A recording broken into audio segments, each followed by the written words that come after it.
साथ ही साथ मिश्रा जी से भी अनुरोध है कि आप अवस्था का जुड़ाव और मानव को केंद्र पर पुष्प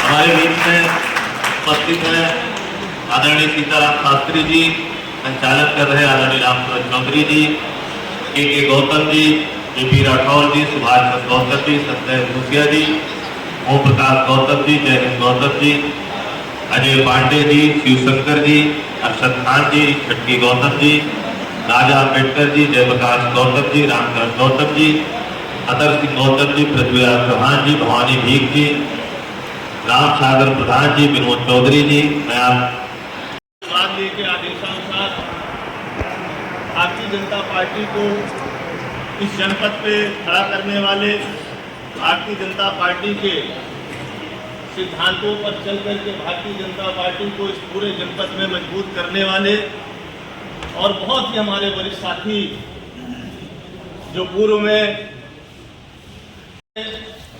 सन 1989 से अखिल भारतीय विद्यार्थी परिषद से जुड़े रहे, 1993 में छात्र संघ के अध्यक्ष रहे अवध विश्वविद्यालय से, 2002 से 5 तक क्षेत्रीय अध्यक्ष रहे गोरखपुर क्षेत्र के, 2 बार भारतीय जनता पार्टी के जिला उपाध्यक्ष रहे बस्ती के, 2013 से लेकर 16 तक जिला अध्यक्ष रहे भारतीय जनता पार्टी के और 2016 से 2019 तक प्रदेश कार्यकारिणी समिति के सदस्य रहे। बहुत ही जिम्मेदार साथी, मान्य बहन जी पे आस्था जताते हुए, बहुजन समाज पार्टी में जताते हुए आस्था, हमारे बहुत ही वरिष्ठ साथी भाई दयाशंकर मिश्र जी आज बहुजन समाज पार्टी के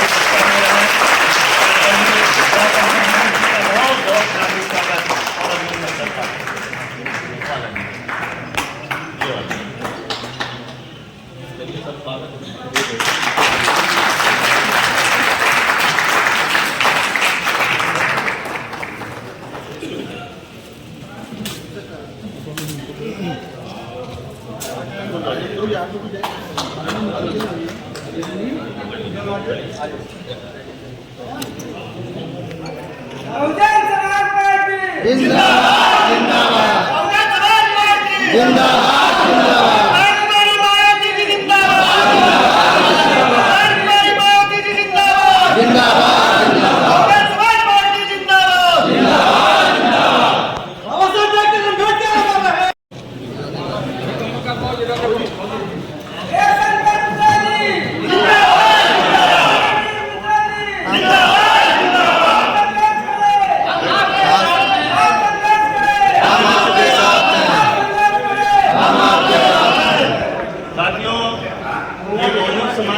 के लिए अभी रुक जाइए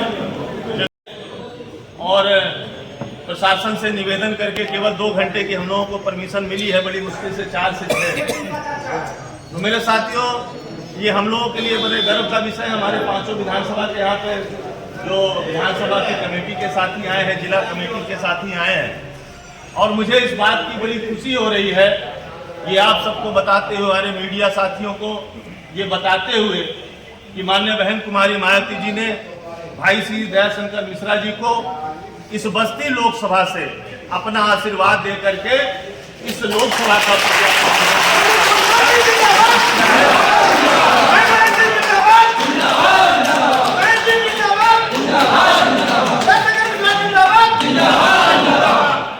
और ये आशा और उम्मीद है कि भाई दयाशंकर मिश्रा जी भारी वोटों से जीत करके ये सीट को, जो बहुजन समाज पार्टी बहुत पहले भी जीत चुकी है, बहुजन समाज पार्टी की झोली में डालने का काम करेंगे। उम्मीदवार साथी हैं, सब अपने प्रत्याशी का स्वागत करने का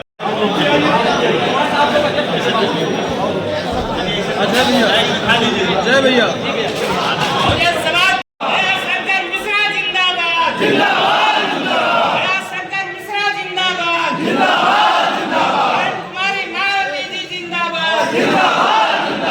पहला अधिवेशन मैंने आजमगढ़ में विद्यार्थी परिषद का किया था और तब से लेकर के आज तक बहुत उतार चढ़ाव हमने देखा।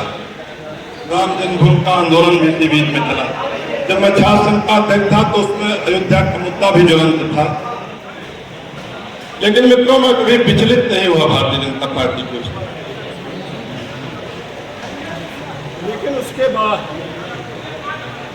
आप लोग गवाह हैं कि 2014 में 2013 में मुझे जबरदस्ती जिलाध्यक्ष बनाया गया।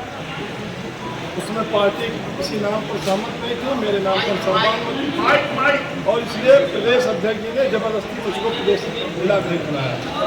मैंने अपने दायित्वों का जितना भी मेरे अंदर सामर्थ्य था, क्षमता थी, मैंने ईमानदारी से भारतीय जनता पार्टी के जिलाध्यक्ष के रूप में काम किया।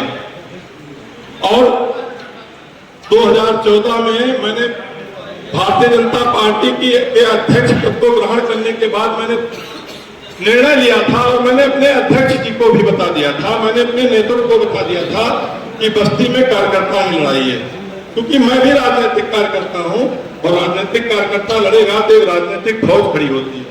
राजनीतिक कार्यकर्ता खड़ा होता है तो पूरे जिले में, पूरे प्रदेश में, पूरे देश में एक टीम खड़ी होती है और उस टीम के साथ ही हम कोई विजन गिर सकते हैं। नेतृत्व ने तमाम उतार चढ़ाव के बाद एक कार्यकर्ता को टिकट दिया।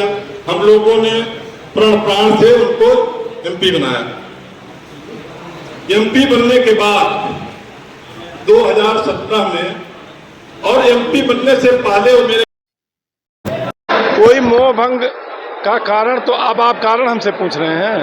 अकारण तो मोह भंग नहीं होता है, कारण तो था ही।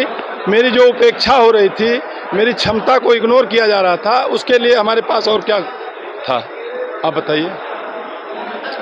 आप जिलाध्यक्ष भी रहे, आप जी विभिन्न पदों पर रहे। जी जी जी जी क्या दिक्कत हुई ऐसी? अरे दिक्कत क्या हुई, खाली काम कराने के लिए आप हमको रखे हैं, मजदूर रखे हैं। नेता आप दूसरे जगह से लाओगे, कार्यकर्ता को अपना काम बताओगे कि जो है राष्ट्रवाद का झंडा ढोइए।